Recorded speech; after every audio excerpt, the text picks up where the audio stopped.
नमस्कार दोस्तों, जैसा कि आप जान रहे हैं कि जो भी कैंडिडेट हैं कुणाल सिंह जी हैं या फिर मनोज जी हैं, ये सभी बापू वाटिका स्थान पर हैं और कुछ कैंडिडेट्स भी हैं जो कि सबूत के साक्ष्य के साथ मीडिया के सामने प्रस्तुत करने आए हैं। तो यहाँ पर प्रस्तुतिकरण में मेन बात ये है, कुल मिलाकर ये प्रस्तुत किया गया है कि एक OBC 2 कैटेगरी का लड़का है जिसका जो मार्क्स है, अगर उसका कार्बन कॉपी देखा जा रहा है तो कार्बन कॉपी उन्होंने रखा है और कार्बन कॉपी में जब देखा जा रहा है तो 115 क्वेश्चंस मात्र सही हैं और जबकि उनका रिजल्ट आया है। और सबसे ज़रूरी बात कि ये लोहरदगा सेंटर से लड़का है जहां से सीरियल वाइज लोग पास किए थे। तो ये जो 115 लाया है, 115 इनका क्वेश्चन सही है और इसमें किसी भी तरह की टेम्परिंग नहीं करी गई है। तो ये किस तरह से संभव है कि 115 जो लाया है उसका रिजल्ट आया है और 115 से जो ज़्यादा लाए हैं, यानी कि जो 120 लाए हैं, 122 लाए हैं, उनका सिलेक्शन नहीं हुआ है, उनका PT में रिजल्ट नहीं हुआ है। तो ये कहीं ना कहीं गड़बड़ी है और गड़बड़ी होता है। तो इस आधार पर उनका डिमांड है कि इस एग्ज़ाम को कैंसिल करा जाए और इसे री एग्ज़ाम लिया जाए और किसी भी तरह का एग्ज़ाम सेंटर का जो भी एग्ज़ाम है यहाँ पर कैंसिल न किया जाए।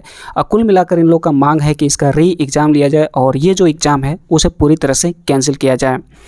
और जब प्रेस वार्ता में ये पूछा गया कि और भी क्या आप सभी के पास एविडेंस हैं, तो उन लोगों द्वारा मौखिक रूप से कहा गया, मौखिक क्या, अगर आप रिजल्ट देखें तो उसमें आपको स्पष्ट नज़र आएगा कि उसमें दिव्यांगजनों का कट ऑफ ही नहीं, दिव्यांगजनों का रिजल्ट उसमें नहीं दिया है और रिजर्वेशन का मामला है। तो रिजर्वेशन में भी उसमें घोटाला करे गए हैं, रिजर्वेशन कैटेगरी में भी। और सबसे ज़रूरी बात कि आयोग द्वारा कहा गया था जब एग्ज़ाम लेने से पहले कि जो कट ऑफ है, PT जो रिजल्ट आएगा उसका सिंगल कट ऑफ जारी किए जाएंगे, लेकिन ऐसा इस रूल को फॉलो नहीं किया गया है और जबकि कैटेगरी वाइज इसे फॉलो किया गया है। तो कैटेगरी वाइज भी जब फॉलो किया गया है तो अब तक कट ऑफ मार्क्स क्यों नहीं बताया गया है कि किस कैटेगरी का जो है लड़का अभी तक क्वालिफाई कितना नंबर पर क्वालिफाई किया है।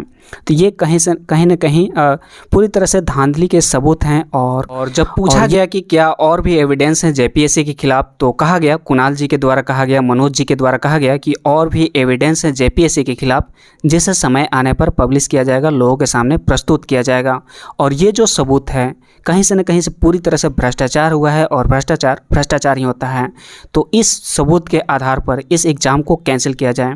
तो JPSC आयोग के द्वारा ये जो साक्ष्य पेश किया गया है, तो क्या कदम उठाया जा रहा है या फिर वो क्या फैसला लेती है, क्या वो एग्ज़ाम कैंसिल करेगी या फिर जहां पर धांधली के सबूत पाए गए हैं वहां का केवल एग्ज़ाम कैंसिल करेगी या फिर वहां पर री एग्ज़ाम लिया जाएगा या फिर पूरी तरह से इसे रद्द कर री एग्ज़ाम लिया जाएगा। तो ये देखने वाली बात होगी, ये भविष्य की बात है। तो आगे जो भी होगा मैं आपको बताने की कोशिश करूँगा पहले।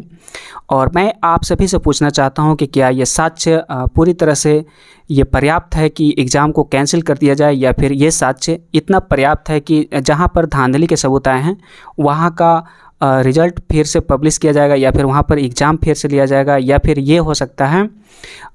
ये सब ऑप्शन है आपके और इन सभी में क्या हो सकता है आप सभी ज़रूर बताएं।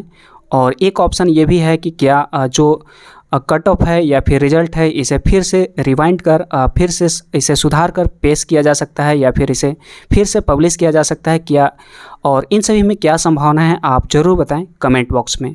बहुत बहुत धन्यवाद।